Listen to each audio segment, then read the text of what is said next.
Bien, amigos.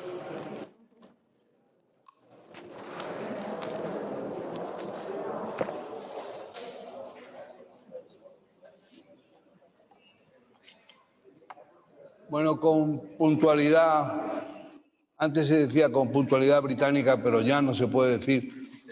Tengo una experiencia reciente en el Reino Unido y aquellos ferrocarriles no son lo que eran y llegan cuando les parece. Ahora hay que decir con puntualidad del AVE, que es una marca española y que se compromete además a devolver el dinero si se llega tarde.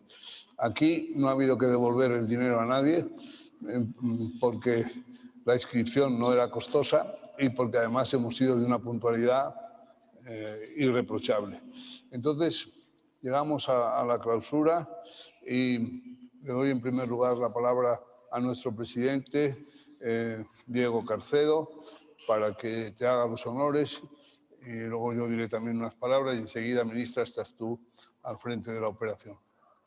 Pues ante todo, buenas tardes y muchas gracias a todos por la presencia y de manera especial a la ministra de Defensa que nos acompaña y que un año más suma su aportación importante a las conclusiones de este seminario, que como se ha repetido varias veces es ya en su 34ª edición, lo cual demuestra la importancia que ha venido teniendo en estos años. Pocos hechos de esta naturaleza se prolongan tanto tiempo y siempre con el mismo éxito. Yo he seguido las sesiones de ayer y de esta mañana, no solamente presentes, sino también por online, y la impresión que he sacado como espectador, sobre todo, escuchando a los expertos, ha sido muy interesante. Yo creo que fundamentalmente, para mí al menos, ha quedado clara una serie de cosas que seguramente después de este año y medio de pandemia, de vivir una etapa entre confusión, entre dudas, entre despiste general, pues se han aclarado muchas cosas que estaban así ahora mismo como en la nebulosa, sobre todo en lo que respecta a la defensa y a la seguridad.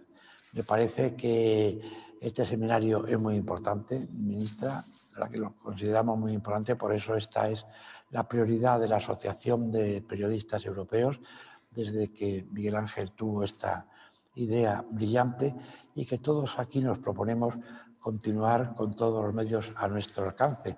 Y espero que para ello contemos también con el apoyo de todos ustedes, que es fundamental. Es fundamental que cuente con personas que nos acompañen y que nos escuchen escuchen a los ponentes. Creo que esto es muy importante. Y yo no quisiera terminar antes de dar la palabra a la ministra, que es lo que todos estamos esperando con verdadera ansiedad, es agradecer a todos los, aparte además de todos los ponentes, que han sido muy brillantes, luego lo veremos en la reproducción que se haga en el libro correspondiente a esta edición, número 34ª, pero también quiero agradecer a todos los que de una manera u otra han participado, han hecho que esto sea posible, los técnicos de sonidos, la organización, por supuesto al periódico, la Fundación del Periódico Madrid, que nos ha cedido este excelente escenario completamente renovado. Y pues nada más, yo por mi parte paso la palabra a la ministra, en fin, con la esperanza fundamental de que, y la seguridad además, ya que tanto hablamos de seguridad, con la seguridad en ese sentido de que dentro de un año volvamos a encontrarnos de nuevo.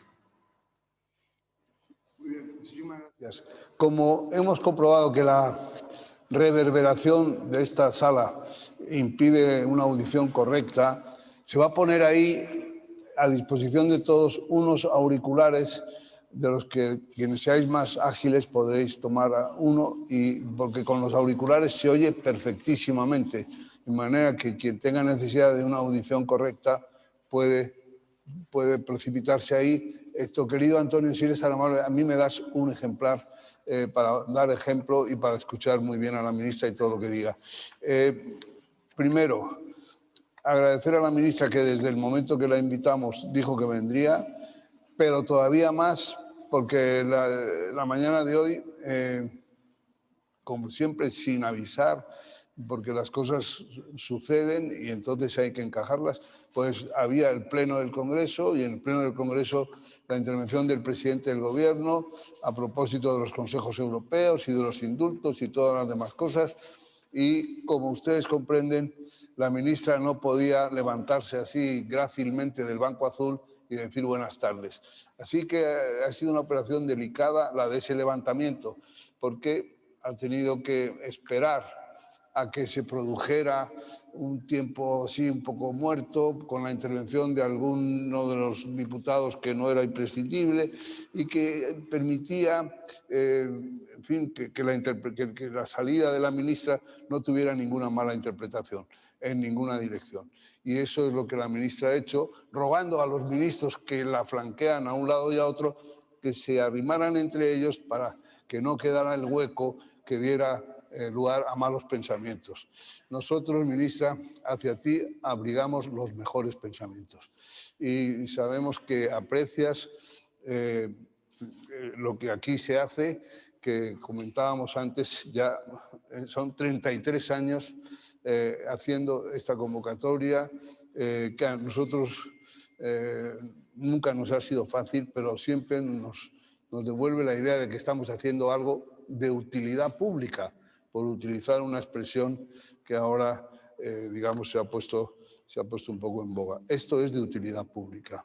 Que los periodistas reflexionen sobre estos asuntos que muchas veces quedan, digamos, fuera de foco, pero que son vitales para nuestro país. Que los periodistas tengan la oportunidad de escuchar y de conocer y de interactuar con las gentes, con los altos en fin, jefes de las Fuerzas Armadas y que tienen responsabilidades en ámbitos tan sensibles y que han ido incorporando pues todo esto que se refiere a la ciberdefensa y a todas estas historias de las fake news y, en fin, todo este asunto donde nos tenemos que defender también, no solo en el campo de batalla tradicional.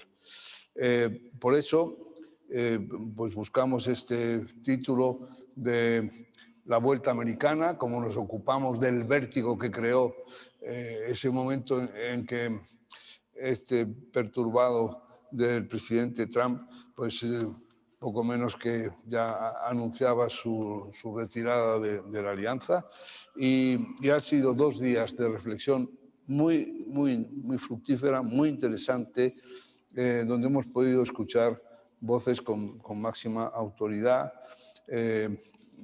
Bueno, y entonces solo decirte eso y que agradecemos y dejamos constancia siempre de que es la única de las muchísimas actividades que hace la asociación, la única que tiene una ayuda oficial, pero no por culpa del gobierno, sino por culpa de nuestra torpeza como parte de las órdenes mendicantes. Somos muy torpes y el único que nos ayuda para hacer este seminario es precisamente el Ministerio de Defensa, lo cual agradecemos extraordinariamente. Porque es muy difícil que alguien patrocine una cosa de defensa. Es como pedir patrocinio para una corrida de toros. Están los animalistas, los antitaurinos, los no sé qué, su abuela, y no hay manera de levantar un euro. Y esto de la defensa también todavía no está incorporado a la cultura y no está normalizado. Tendremos que normalizar, pero en fin, en esa tarea llevamos 33 años. Ministra, de verdad, muchísimas gracias por estar aquí, por ayudarnos en la celebración, en la convocatoria de este seminario, por toda en fin, lo que significa este contacto del que te he hablado. Y nada más, y decirte que te deseamos, como se dice en los brindis, por las Fuerzas Armadas, por la defensa, iba a decir por el pueblo sudanés, pero bueno, no es el caso porque tú eres de aquí mismo, y por tu ventura personal, que te deseamos la mejor posible. Adelante. Muchas gracias. Diego, Miguel. ¿Luego te podremos hacer alguna pregunta? Sí, claro. Vale. Bueno, Miguel Ángel, la verdad es que ya ha comentado un poco Miguel Ángel las vicisitudes, pero no podía dejar de estar hoy aquí por muchísimas razones. Primero, porque creo que 33 años celebrando este seminario es algo muy importante, sobre todo para poner en valor la cultura de defensa. Creo que el trabajo que realiza la asociación en esta materia es muy, muy importante. Además, me ha hecho gracia cuando has dicho lo de que con la reverberación el que quiera ponerse estos auriculares, pasa igual que en la sala de la OTAN. En la sala de la OTAN es dificilísimo entender a la gente. Yo no sé cómo lo tienen hecho y entonces tenemos que estar casi todos con una especie de auricular aquí para poder oír en condiciones. El almirante lo sabe, es imposible oír a la gente porque yo no sé la acústica tan mala que hay allí. Yo únicamente querría compartir aquí unas brevísimas reflexiones. Efectivamente, sé que estas dos han sido unas jornadas muy intensas, con unos ponentes de lujo, con unos temas de lujo también, y yo simplemente quiero compartir aquí unas reflexiones. La primera de ellas es poner de relieve la diferencia que yo he visto entre esta cumbre de la OTAN en Bruselas, que se celebró hace justo 15 días, el día 14, y la anterior que vivimos en Londres. La anterior que vivimos en Londres, con la presencia del presidente Trump, fue desde todos los puntos una reunión absolutamente caótica en el fondo y en la forma. En la forma, porque el presidente Trump tiene unas formas muy peculiares o tenía unas formas muy peculiares y creía que todos los que estaban allí pues estaban a su disposición. Incluso la forma de dirigirse a algunos presentes, como fue a la canciller Angela Merkel, rozaban un poco lo que diríamos la falta de respeto, ¿no? Fueron momentos en los que, como bien decía Miguel Ángel y se habló aquí, un momento en el que la OTAN llegó prácticamente al borde, al abismo, porque no solamente se pedía el 2% del PIB, sino que en un momento determinado el presidente Trump llegó a pedir el 4%, explicando que, poco menos que a determinados sectores o a la inmensa mayoría de la población estadounidense lo que pasaba en OTAN no le interesaba nada. Fue realmente una cumbre, ya digo, en cuanto a las formas y en cuanto al fondo difícil, complicada. Yo quiero poner en valor el papel del secretario general Stoltenberg porque en aquel momento, de alguna manera, sus buenos oficios hicieron que, frente a la intervención del primer día, hubiera una segunda intervención al día siguiente del propio Trump que, de alguna manera había reconsiderado su postura. Este año la intervención y la participación americana ha sido absolutamente diferente. Frente a un presidente en el que daba a la OTAN por fallecida y con una intervención de Macron en el que también, dijo, ya saben, aquello de que la OTAN tenía un encefalograma plano. Hemos cambiado. Este año, la verdad que, por supuesto, las formas eran otras formas, pero el fondo, unos Estados Unidos participativos, respetuosos y poniendo muy en valor el papel de OTAN. Yo creo que todo el mundo tiene las conclusiones de esta cumbre, 79 puntos de una densidad tremenda, en el que se abordan todas las cuestiones, tanto desde estrictamente política exterior, como disuasión y defensa, como los planes de futuro en todos los ámbitos y, sobre todo, ese documento tan importante que es OTAN 2030. Es decir, esa apuesta clara e inequívoca de la OTAN por el panorama, el plantear todo el trabajo hasta el 2030. Con unas líneas que yo creo que son importantes, poniendo de relieve que efectivamente la alianza tiene un carácter defensivo y un carácter militar, pero que sobre todo se le quiere dar un mayor contenido político. Yo creo que, por simplificar, y en esa línea de trazo grueso al que me decía antes, si yo tuviera que hacer una reflexión, haría esa reflexión. Es decir, se quiere potenciar el aspecto político de OTAN. Efectivamente, yo creo que había aspectos positivos, como el no ver a la Unión Europea como un enemigo, como en un determinado momento por las posiciones de Macron podían parecer. El poner el foco, obviamente, como siempre, en Rusia, pero también en China. En este caso se dedicó, como viene ocurriendo en las últimas reuniones de OTAN, una parte importante, muy importante, a hablar de la situación en China, pero con esa apuesta de decir la OTAN es, y así lo recoge el punto primero y el segundo de las conclusiones, la importancia de una alianza militar, la alianza militar más importante, que da cabida a casi a 1 billón de personas y que quiere asumir esa vocación política. Yo creo que por lo que respecta a España ha sido importante porque se ha acordado que la próxima cumbre el año que viene se realice aquí en España, donde se va a barajar y a aprobar un nuevo concepto estratégico. Este es el reconocimiento a los 40 años de la participación de España en OTAN. Yo quiero decirlo aquí porque a veces he leído algunas polémicas.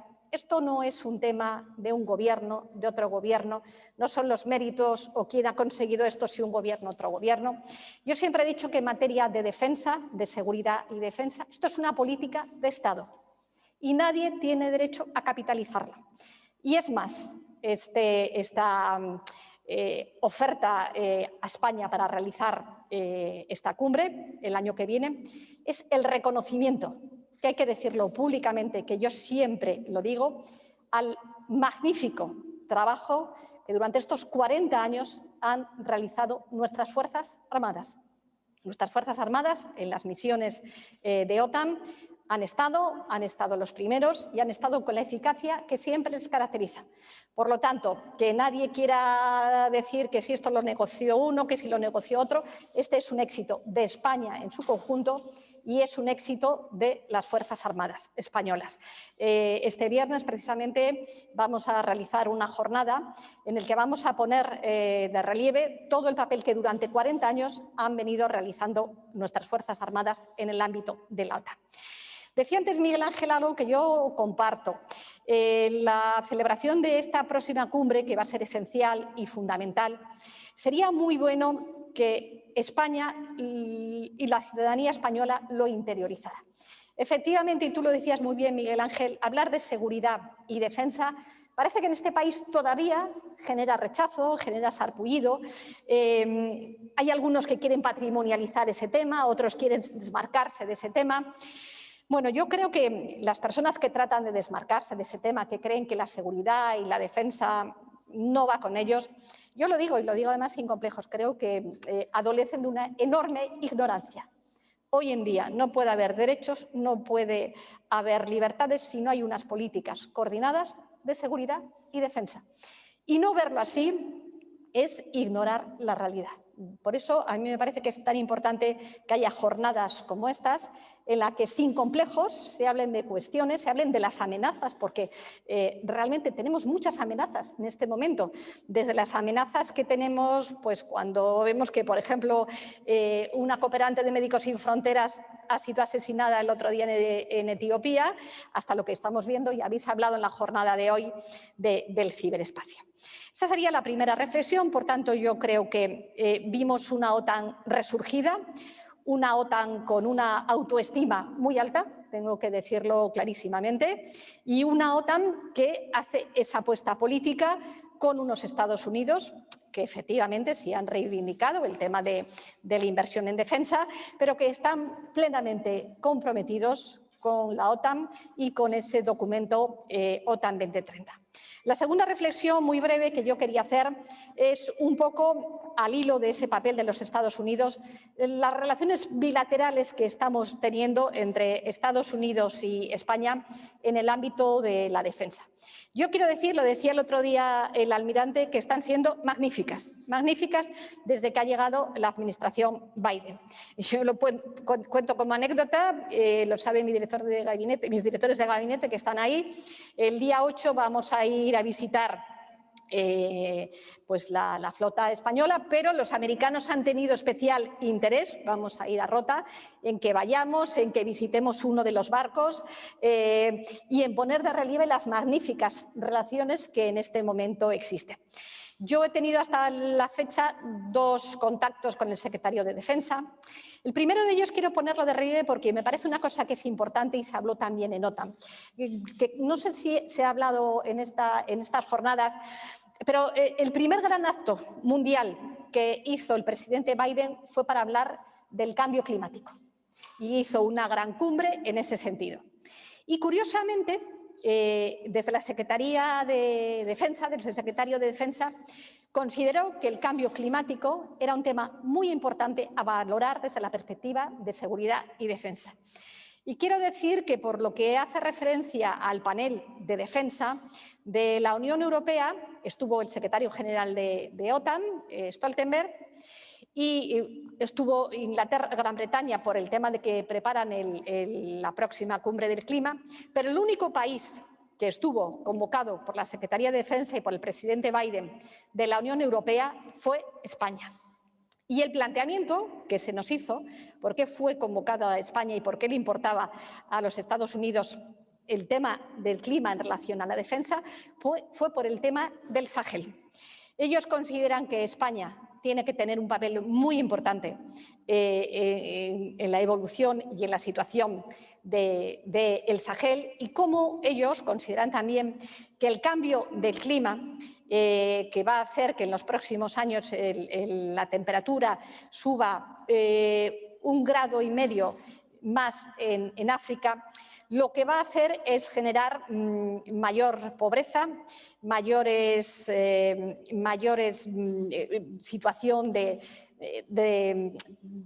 pobreza económica, pero también desde el punto de vista de perspectivas de futuro.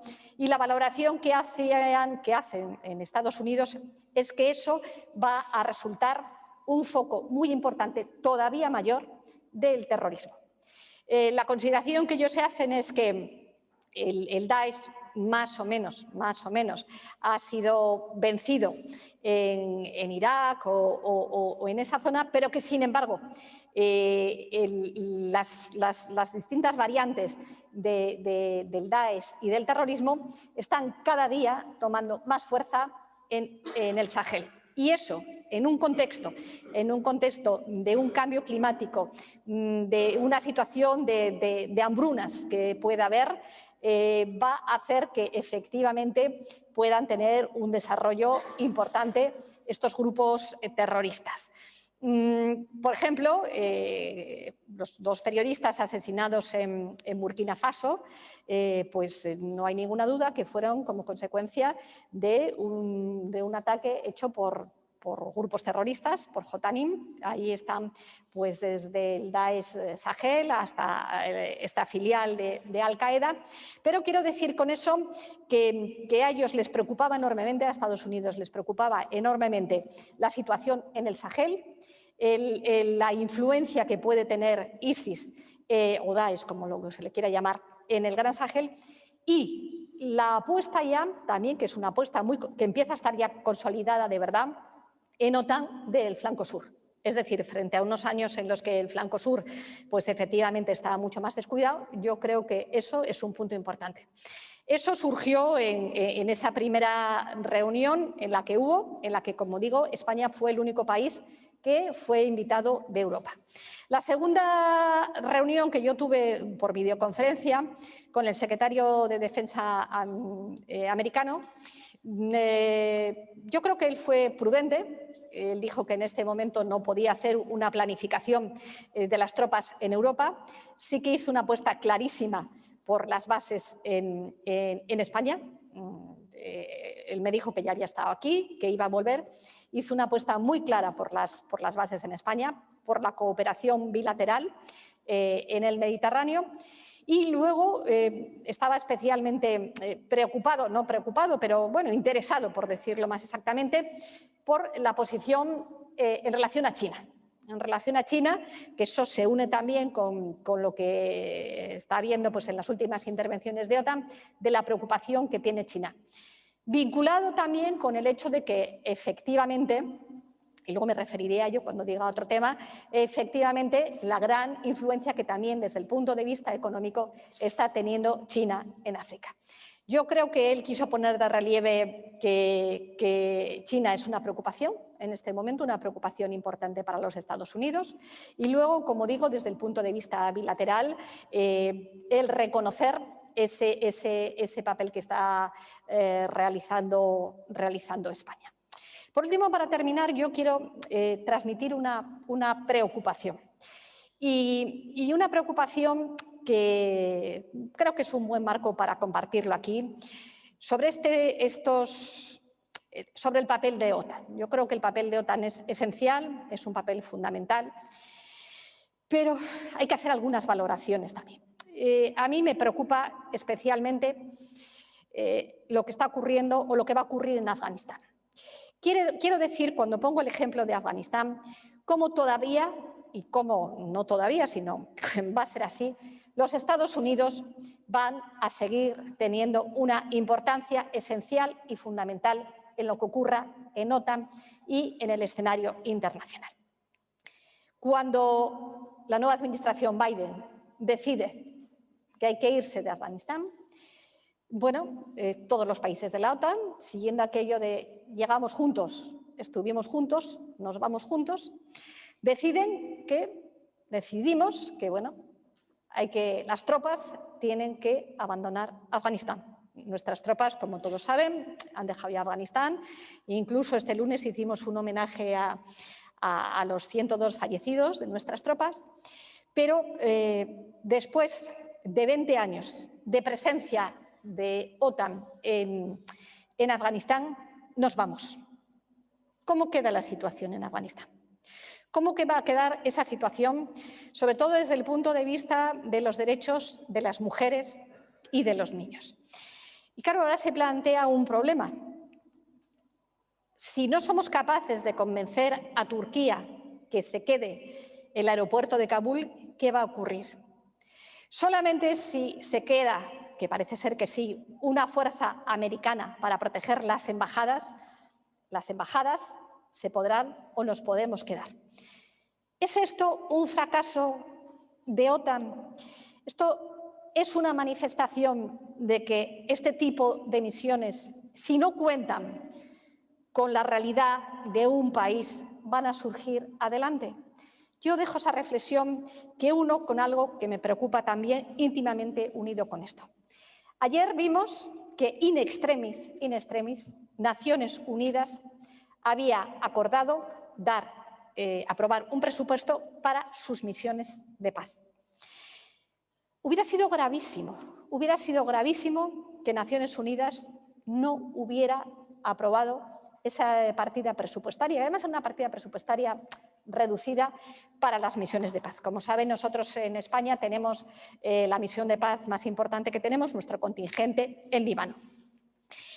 Pero si se ha llegado a un acuerdo en último momento, estuvimos en un tris de que no hubiera ese acuerdo precisamente porque China, con países africanos, y hay esa liaison, dijéramos, que hay en China en este momento por razones económicas con muchos países africanos, pusieron todo tipo de inconvenientes para que presupuestariamente se pudieran aprobar ese presupuesto para las misiones de paz de Naciones Unidas. Quiero decir con ello que yo veo, como decía antes, y en ese sentido soy optimista, veo una alianza con ganas, con fuerza, con empuje, con un planteamiento político, pero también veo al mismo tiempo que no estamos sabiendo definir, redefinir o sacar todo el éxito necesario a las misiones de paz que hay en el mundo.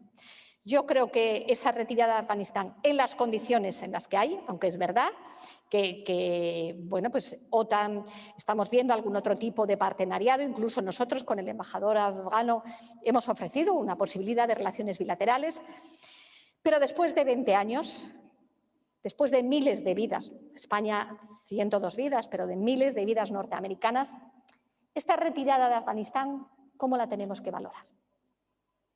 Y eso es una reflexión que OTAN tiene que hacer, y que la comunidad internacional tenemos que hacer. El que Naciones Unidas, ante la situación de las misiones de paz, lo que está pasando fundamentalmente en África, todos lo sabemos, las misiones de Naciones Unidas en África, que en este momento se pongan en cuestión por los propios países africanos y por China, pues a mí es un factor que me preocupa. Es un factor que me preocupa porque la situación en África, la situación en el Sahel, es una situación que genera unos riesgos clarísimos para la comunidad internacional en su conjunto. Unido a la posición de Francia, que Francia, bueno, pues en Mali ha dejado la operación Barkhane. Entonces, bueno, estamos en un momento, y con esto termino ya, en un momento en el que hay que reflexionar, hay que ver cuál es el papel que los organismos internacionales tienen en estas misiones. Y es solo uno con un tema, ya para concluir, que es un tema que a mí personalmente me interesa mucho y que también OTAN lo ha recogido, que no va a haber paz en los distintos territorios si no somos capaces de que la solución venga de los propios países mismos y la sociedad de esos países. Por eso nosotros estamos siempre diciendo, y ahora lo ha recogido muy expresamente OTAN también, que hay que implementar de verdad la resolución 1325 de Naciones Unidas sobre mujeres, paz y seguridad. Porque si no hacemos una labor de intermediación en que las mujeres tengan un papel esencial y fundamental, va a ser difícil implementar la paz. Termino ya con una reflexión personal que yo hago. Yo he estado una única vez en Kabul, donde me recibió el presidente Ghani y además me recibió con 5 mujeres que eran, bueno, el equivalente a lo que serían secretarias de Estado, él me habló de viceministras. Para mí fue bueno ver que en Kabul prácticamente, Kabul, no hablo del campo, no había mujeres con burka. Vamos a ver qué pasará. Vamos a ver qué pasará. No me gustaría que la reflexión que hiciéramos es que miles de vidas, 20 años después, han podido suponer un retroceso.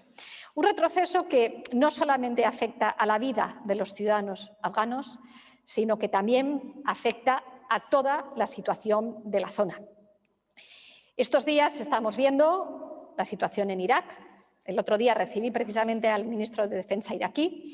Estamos viendo la situación en Irak. Saben que ayer hubo un acto por parte del ejército norteamericano en algunas bases cerca de la frontera con Siria.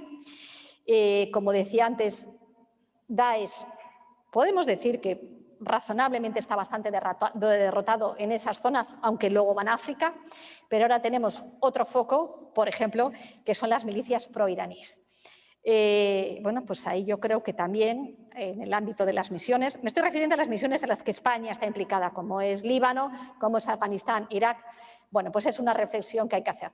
Yo espero que la cumbre de OTAN seamos capaces, todas las fuerzas políticas de este país, de unirnos para que sea un éxito, de poner a España en el lugar que se merece, porque España está teniendo una participación muy importante, tanto en el ámbito de OTAN como sobre todo en el ámbito de Unión Europea en las misiones, y que efectivamente la ciudadanía interiorice que lo que pasa a 4.000 kilómetros de aquí, ya no solo por la solidaridad humana del que yo quiero reconocer a todos estos cooperantes, a todos estos periodistas que dan la vida, sino por nuestra propia seguridad, es tan importante.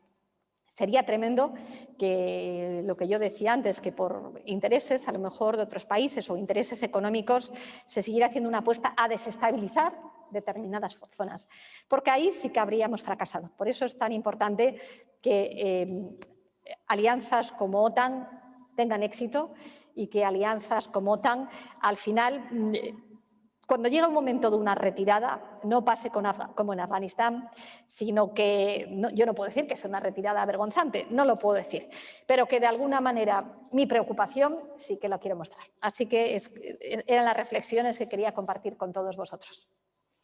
Muchísimas gracias, ministra. Bueno, creo que has hecho un repaso, una cabalgada muy rápida, pero muy significativa, definiendo lo que ha pasado en América, el regreso, la cumbre próxima en España, el reconocimiento a 40 años de trabajo de las Fuerzas Armadas, una tarea que está pendiente, que es la de construir un nuevo orgullo. Tú hablas mucho del orgullo. Un nuevo orgullo en el que puedan estar incorporados todos los españoles. Porque venimos de lo contrario, del orgullo de una victoria y la conmemoración de una victoria que era la conmemoración de una derrota. Porque los españoles en el 39 no derrotaron a los senegaleses, sino que derrotaron a otros españoles. Entonces, construir algo, un orgullo nuevo en el que todos puedan sentirse incorporados, que todos puedan invocar sin humillación. Luego, el tema de las relaciones con USA, sobre el que te has extendido, bueno, pues muy bien, pero cuidado, ministra, lo sabes mejor que yo, nubosidad variable. De vez en cuando aparece un secretario de Estado de esto o un presidente reconociendo no sé qué en él sin contarnos una palabra, cuando nosotros hemos tenido ahí, todavía tenemos responsabilidades residuales como antigua potencia colonizadora, o, en fin, en esta nueva aproximación tan íntima y de los americanos con los marroquíes en el ámbito militar. Has dicho, asunto en el que nosotros podríamos tener, en fin, alguna observación que hacer constar alguna cosa. Lo importante de la apuesta del secretario americano por las bases en España. Fíjate cómo han cambiado las cosas, porque antes estábamos todos a ver si las bases se iban fuera. Claro que las bases ahora son españolas, no es que estén en España, es que son bases españolas, de soberanía española, donde se dan las autorizaciones de uso y las instalaciones de apoyo. Pero ahora resulta que nosotros queremos hacer valer y queremos que los americanos se comprometan más con esas bases, porque lo contrario es que se fueran, pues no sé, a Agadir o a no sé dónde, a Marruecos, con lo que eso significaría negativamente para nosotros. Y luego, ahora voy a dar paso a las preguntas, que son mucho más interesantes, pero todavía te quiero hacer una observación. Este asunto de Afganistán, este asunto de cuál es el balance, la sensación de la inutilidad. O sea, 20 años, miles y resulta que ahora nos preparamos para volver a ver el desastre que está en ciernes. Entonces, hay un libro extraordinario de un autor que he querido traer aquí siempre a este seminario y siempre he fracasado. Se llama Luciano Canfora, que te lo recomiendo vivamente. Se llama Exportar la libertad. Y explica, haciendo un repaso desde los griegos hasta nuestros días, pasando por la guerra de la independencia española, de cómo exportar la libertad con armas es imposible, eso no arraiga. Y es en parte lo que tú has dicho de ese cultivo que hay que hacer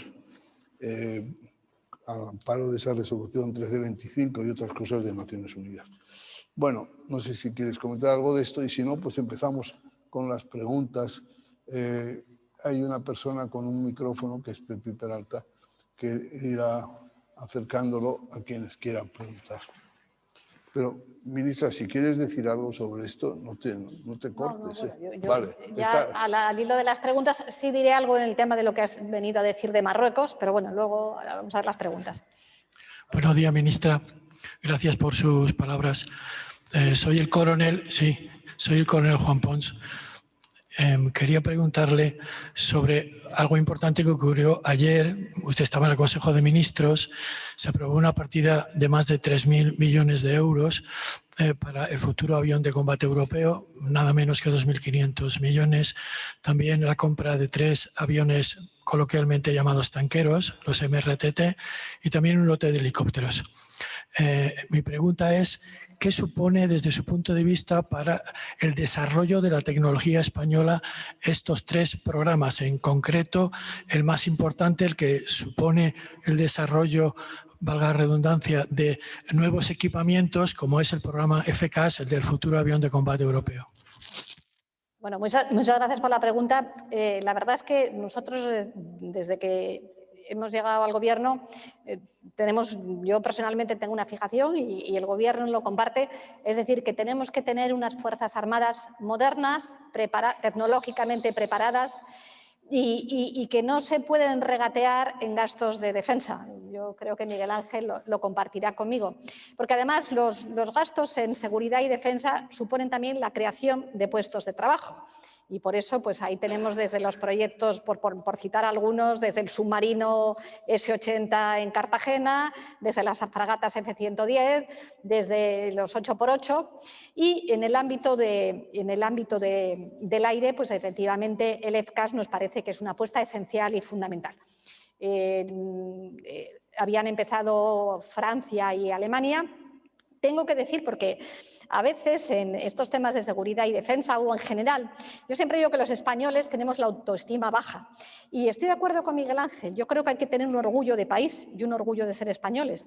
Y quiero decir que al poco de llegar yo, la ministra de Defensa francesa me llamó para decirme que Europa no estaría completa si el FCAS no tuviera una participación española, que estaba muy bien que estuviera en España, que estuviera en Francia y que estuviera en Alemania, pero que era esencial que España estuviera también. Por lo tanto, en el FCAS hay tecnología, hay futuro, pero sobre todo hay Europa, hay mucha Europa. Quiero decir que tiene esa parte técnica que usted dice que estoy absolutamente de acuerdo, porque tiene que ser una prioridad que tengamos unas Fuerzas Armadas modernas y preparadas, pero también esa parte que siempre cuando hablamos con Francia y cuando hacemos reuniones bilaterales, el otro día que lo hubo con Francia y España, con el presidente Sánchez, Macron y también con Alemania, es construir Europa. Y España tiene que ser un factor esencial y fundamental en la construcción de Europa y en la construcción de la Europa de la seguridad y de la defensa. Y junto con esto no me puedo olvidar también algo que yo creo que es muy importante, que a veces algunos que pueden criticar programas se olvidan lo que implica de creación de puestos de trabajo. Es decir, la creación de puestos de trabajo, ayer lo explicitábamos, estos programas de Airbus, que son pues 3.000 millones hasta el año 32, van a crear muchísimos puestos de trabajo.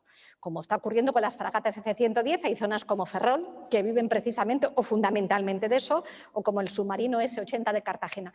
Por tanto, yo creo que invertir en seguridad y defensa no tiene más que ventajas. Primero, tener unas Fuerzas Armadas modernas, preparadas, como decía antes, tecnológicamente avanzadas, creación de puestos de trabajo, pero sobre todo, y en el caso del FCAS, al que usted se refería, construir Europa. Nosotros tenemos con las ministras francesa y alemana, estamos permanentemente en contacto y yo le puedo decir que a final de la semana pasada el Bundestag alemán aprobó el proyecto del FCAS porque era necesario que se apoyara y inmediatamente de aprobarse por el Bundestag yo ya tenía un WhatsApp de la ministra francesa, un poco más tarde de la ministra alemana, diciendo qué gran día es para Europa.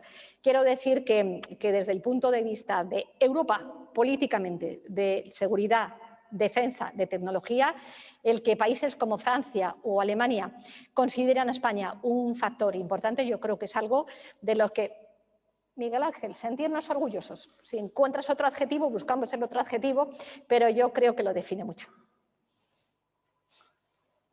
Adelante. Buenas tardes, ministra. Muchas gracias por esa exposición. Mi nombre es Joel Díaz Rodríguez, soy jurista y analista en asuntos internacionales.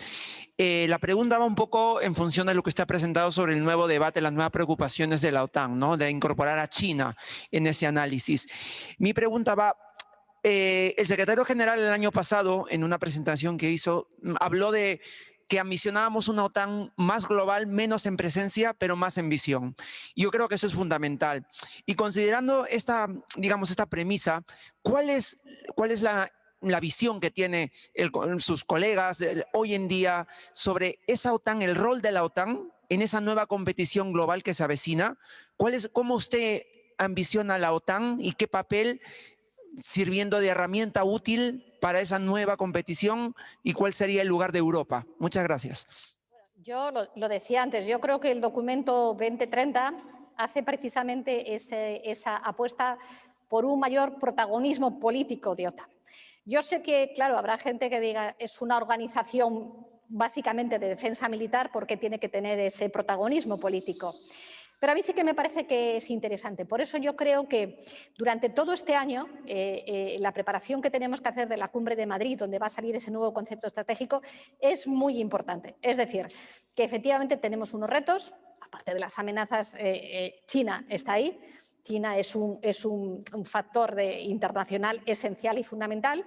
Y bueno, vamos a ver cuál es el papel que tiene que tener OTAN. Yo me ha gustado en esta reunión de OTAN, y lo decía antes, que frente a la reunión anterior de Londres en el que estaban por un lado los americanos, estaba por otro lado Francia, que daba por muerta la OTAN, decía, bueno, aquí el protagonismo lo tiene que tener la Unión Europea.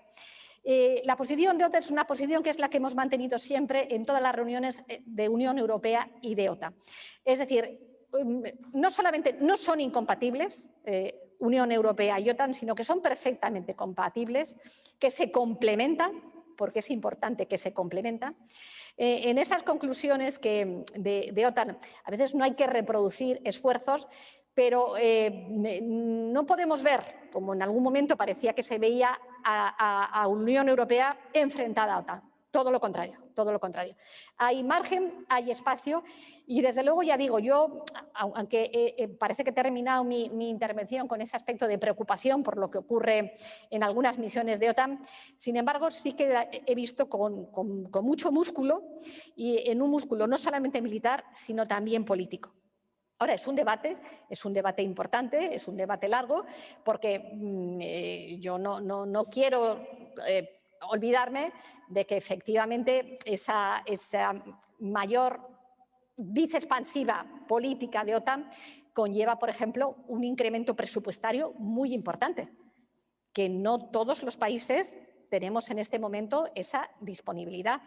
Mire, cuando se anunció, y es una cosa que a mí me dolió, como estamos en el ámbito de la reflexión, lo voy a decir aquí. Cuando se anunció el día 14, lo anunció el secretario general de OTAN, Stoltenberg, que España iba a celebrar la próxima cumbre, pues hubo un español que preguntó que cómo era posible que se le concediera eso a España cuando España era de los países que menos invertía en defensa. Yo como española sentí una cierta vergüenza porque me parece que en vez de poner eso en valor se ponía, bueno, parecía que era, no sé, una crítica, no se quería reconocer que era un éxito de España en su conjunto, de sus Fuerzas Armadas. Y el secretario general Stoltenberg contestó de una manera estupenda y dijo, la participación de España no se mide solo por lo que se gasta en defensa. Muchos hombres y mujeres españoles han muerto en misiones de OTAN, de sus Fuerzas Armadas, y el compromiso que tiene España, por ejemplo, lo que estamos teniendo en este momento con la batería antimisiles en Turquía, que es algo que OTAN valora mucho porque de alguna manera lo que hace es que arropa a una Turquía dentro del ámbito de OTAN y, por tanto, de unos valores, los valores que representa OTAN. Por tanto, quiero decir que yo creo que es importante ver esa evolución y también creo que es importante el papel que tiene que tener España para preparar esa cumbre. Igual que decía antes el EFCAS, nuestro proyecto, aparte de que es bueno para las Fuerzas Armadas, es que tecnológicamente es bueno, es España en Europa y liderazgo en Europa. Y yo creo que 40 años después, olvidados muchos prejuicios, nosotros tenemos que impulsar cuál queremos que sea, definir el papel realmente de OTAN en ese marco de OTAN 2030. Bien, perdón, hay una pregunta. Ministra, a propósito de lo que has dicho mientras le damos el micrófono al que lo ha pedido, OTAN, Unión Europea, ¿tú crees que la retirada del Reino Unido, que ha hecho siempre de caballo de Troya de los americanos y que ha mantenido ha hecho que los Estados Unidos, por una parte, mantienen la queja permanente de que los europeos aportan poco económicamente, que están poco comprometidos y que más o menos que se comportan como niños irresponsables que quieren que papá lo haga todo. Pero cuando la Unión Europea ha querido tomar las riendas y hacer algo en el ámbito de la defensa y de la seguridad, entonces salían los británicos a decir, eso no es cosa de la Unión Europea, eso es cosa de la OTAN. O sea, por una parte, vengan ustedes, comprométanse más, hagan más, pero si lo quieren hacer, entonces no. Eso no nos gusta. Eso ha sido durante décadas. Y ahora que tenemos la ventaja de que los británicos se han marchado, ya están en vísperas incluso de dejar de ser el Reino Unido, sino el Reino Desunido, que es un asunto que lo vamos a ver con interés, no digo que con satisfacción. Bueno, ahora que los británicos están fuera, a lo mejor tenemos una oportunidad de que la Unión Europea efectivamente avance de manera inteligente en los terrenos complementarios de seguridad y defensa, sin tener ese veto permanente que hemos tenido de los británicos. Bueno, yo te decía antes, España siempre ha apostado por una Unión Europea unida y potente en materia de seguridad y defensa, porque, insisto, seguridad y defensa son derechos y libertades, que hay gente que se le olvida, pero al mismo tiempo eso no es incompatible con una OTAN y con una OTAN en los términos que estamos diciendo. Por tanto, esa ha sido siempre la posición de España. Una Unión Europea que tenga un liderazgo perfectamente compatible con una OTAN y la OTAN el diseño 2030. Y todavía una cosa más antes de dar la palabra. Y aparte de todo este diseño y tal, ¿no haría falta que la Unión Europea se dotara de una cosa tan sencilla pero tan simbólica, una compañía de honores, que cuando llega Biden le puedan presentar el arma como se la presentan al presidente de la Generalitat, los Mossos d'Esquadra? Es decir, hay dos liturgias, la liturgia eclesiástica y la liturgia militar, no hay más. Entonces, a mí me produce mucha pena que llega Biden y están los de Prosegur. No hay una compañía de honores a la que pueda pasar revista. No se podría, yo creo que eso sería presupuestariamente muy poca cosa. No podrías insistir por esa línea. Pues, francamente, lo tendré en cuenta, se lo plantearemos a Stoltenberg a ver qué le parece. No, Stoltenberg no, a Ursula von der Leyen. Bueno, tú dices que no de OTAN, de Unión Europea, que sea fuera de Unión Europea.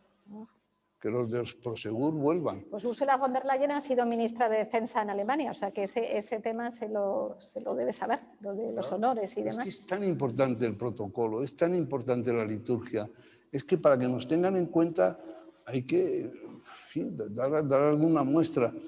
Perdón, ahí al fondo había una palabra pedida. Soy Emilio Andreu de Radio Nacional de España. Ministra, yo le quería preguntar por su preocupación o reflexión sobre Afganistán.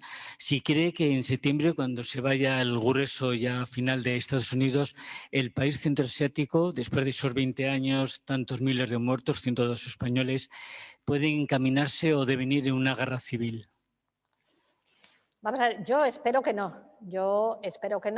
Y por eso supongo que las conversaciones de paz en este momento, porque bueno, pues los países de Emiratos y demás están haciendo de intermediarios. Para mí sería muy importante que de alguna manera OTAN siguiera comprometida en Afganistán, que hubiera pues partenariados y demás, pero yo no me puedo engañar, es decir, estamos muy condicionados a la posición de Estados Unidos. Si Estados Unidos no deja fuerza suficiente en Kabul para tener embajadas, si al final el aeropuerto de Kabul no lo va a administrar, o no sé cuál es la palabra técnica, Turquía, ese va a ser un problema. Por eso yo mantengo esa pregunta, porque efectivamente vamos a ver qué pasa en el propio Afganistán, pero en todo el entorno. Hoy en día lo que pasa en un país es todo el entorno el que se ve afectado. Es lo que ocurre en Mali, por ejemplo, ¿no? y toda la zona. Es decir, hoy no podemos hablar solamente de Afganistán.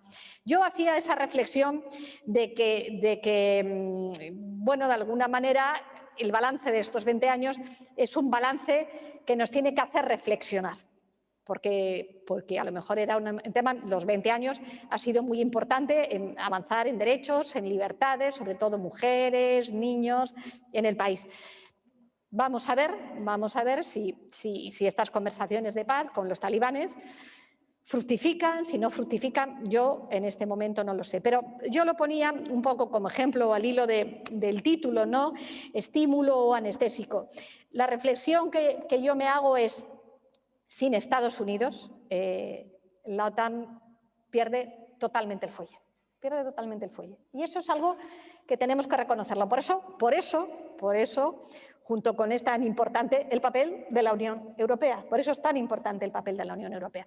Pero yo lo ponía como ejemplo el presidente Biden, ya lo había dicho el presidente Trump. Es decir, yo entiendo que Estados Unidos ya había pagado un número muy elevado en vidas y bueno, pues Trump había puesto ya una fecha, que era el 1 de mayo, y la administración Biden, que había pensábamos a lo mejor la administración Biden prolonga un poco más la estancia. No ha sido así, finalmente en septiembre ya no quedará nadie. Ayer me parece que se fueron los últimos alemanes, pero que al final, en un tema como fue Afganistán, la OTAN fue absolutamente a remolque de la posición de la administración americana. Empezó con Trump y la siguió Biden. Muy bien. ¿Hay alguna otra pregunta? Quería hacer una pregunta, aprovechando, sí. Perdón. Diego. No, es muy breve. Ministra, esta preocupación que nos está demostrando, que personalmente compartimos, sobre Afganistán, ¿es compartida por otros muchos miembros de la OTAN? Por todos. Yo puedo decir, ¿verdad?, que todos los miembros de OTAN siempre, desde esta cumbre de jefes de Estado hasta las reuniones de ministros de defensa, permanentemente es un tema que sale. Yo creo que hay una cierta, no diría frustración, pero hay una cierta, es como si los dejáramos un poco, bueno, a su suerte. Y esa es una preocupación que yo tengo, pero es una preocupación absolutamente compartida. Es decir, con todas las cumbres que hay, todas las reuniones con ministros, las bilaterales, siempre hay esa preocupación. Quizá porque está ocurriendo en este momento, quizá porque se ha pagado un precio muy alto en vidas, y esa preocupación existe, de la misma manera que ahora estamos viendo Irak, que es otro sitio en el que efectivamente, bueno, la situación de las milicias proiraníes, o sea, podemos decir, hemos vencido al Daesh, pero, y esos son los puntos suspensivos, y desde luego es en todas las reuniones que hay, tanto cumbre de jefes de Estado como ministros de defensa, en todas surge este tema, una preocupación por parte de todos los países, porque todos los países se han implicado mucho en Afganistán, ¿no? Entonces es una preocupación que surge. Es un poco deprimente pensar que un país minúsculo con todos los problemas que hay en Afganistán y sobre todo el problema que lo crea una parte de la población de Afganistán fanatizada, no el resto, ¿no es un poco deprimente que toda la Unión, toda la OTAN no sea capaz de imponerse a eso de alguna manera y encontrar una solución que se lleva buscando hace muchos años? Porque estamos hablando de la última etapa, pero antes ya cuando fue invadido por Rusia. No, porque Afganistán... Bueno, esa es la reflexión que yo hacía de esa OTAN, de ese futuro de OTAN, lo que hablábamos antes, de esa perspectiva de OTAN, pero que yo creo que no podemos ser autocomplacientes. Es decir, yo creo que el documento OTAN 2030 es muy positivo, lo he dicho muchas veces, creo que para España es bueno, pero no podemos ser autocomplacientes. Y bueno, pues sabemos que tenemos una situación entre, por ejemplo, Turquía y Francia, que ahí está, que ahí lo sabemos, es decir, que hay muchísimos problemas, pero evidentemente siempre será mejor que esos problemas que hay se puedan barajar en un ámbito como es la alianza, que no que ese marco no existiera, ¿no? Muy bien. Ministra, pues a propósito de Afganistán todavía, un alto militar hace años en un seminario como este en Toledo hablábamos de Afganistán y contó lo que en las negociaciones que en algún momento habían tenido los americanos con los levantiscos estos de Afganistán, ¿cómo se llaman? Talibanes. Bueno, Talibanes. pues le dijo, ustedes, dirigiéndose a los americanos, ustedes tienen los relojes, nosotros tenemos el tiempo. Y algo de eso parece que hay. Bueno, en Vietnam, ¿no? También pasó en Vietnam también. Sí. Y luego subrayar esto que a veces el buenismo este que nos invade por todas partes, disolvamos los ejércitos. Y entonces desaparece la violencia, no, aparecen los señores de la guerra. Y Te digo, Miguel Ángel, que en este momento hay 25 guerras declaradas en el mundo. Si ellos sumamos los 80 millones de refugiados. Quien dice eso, yo creo que a veces no es ni buenismo, lo digo con respeto, pero es ignorancia. Es ignorancia. A veces es que uno no mira más allá de su frontera o de sus límites. Y que no han leído a Michael Ignatieff, que es una cosa que siempre recomendamos aquí. Muy bien. Ministra, de verdad, muchísimas gracias. Y nada, estás invitada a lo que quieras. Así que con estas palabras de la ministra levantamos esta última sesión y os convocamos para el año que viene en el Parador de Toledo. Muchas gracias a todos.